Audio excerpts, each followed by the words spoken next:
ఓం శ్రీ మహాగణాధిపతయే నమః. అందరికీ నమస్కారం. ఈరోజు మనం కనకధారా స్తోత్రంలో 8-9 శ్లోకాలను తాత్పర్య సహితముగా నేర్చుకుందాం.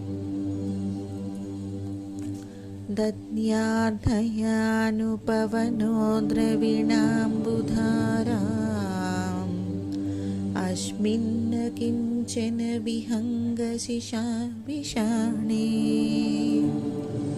దుష్కర్మ కర్మమపనీయ చిరాయ దూరం నారాయణ ప్రణయనే శయనాంబువా. అనగా చాతక పక్షి యొక్క పిల్ల ఎండవేడిమికి తాళలేక తల్లడిల్లిపోతున్నప్పుడు వాయు ప్రేరితమైన ఒక మేఘము వర్షించి ఆ పక్షి కోన యొక్క తాపాన్ని తీరుస్తుందట.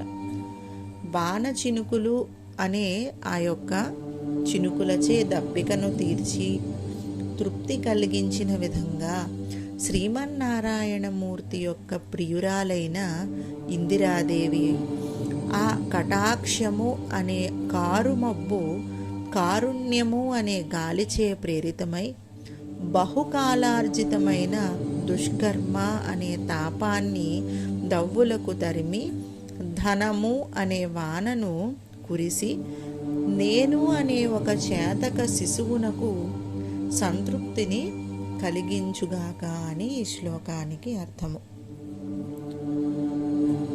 ఇష్టావిశిష్యుతమయోపి యయాదయార్థా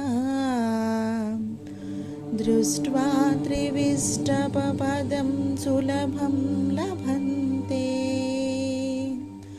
దృష్టి ప్రహష్టకమలోదరదీప్తిరిష్టాం పుష్టిం కృషిష్ట మమ పుష్కరవేష్టరాయ.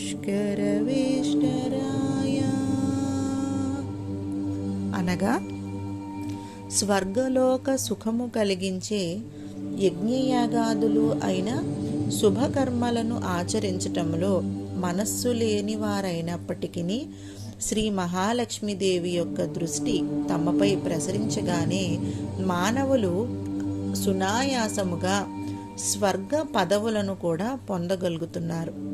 అట్టి యొక్క పద్మగర్భము యొక్క కాంతి వంటి కాంతి కలిగిన శ్రీ మహాలక్ష్మీదేవి యొక్క కడగంటి చూపులు నాకు ఐశ్వర్య సమృద్ధిని సమకూర్చుగాక అని ఈ శ్లోకానికి అర్థము.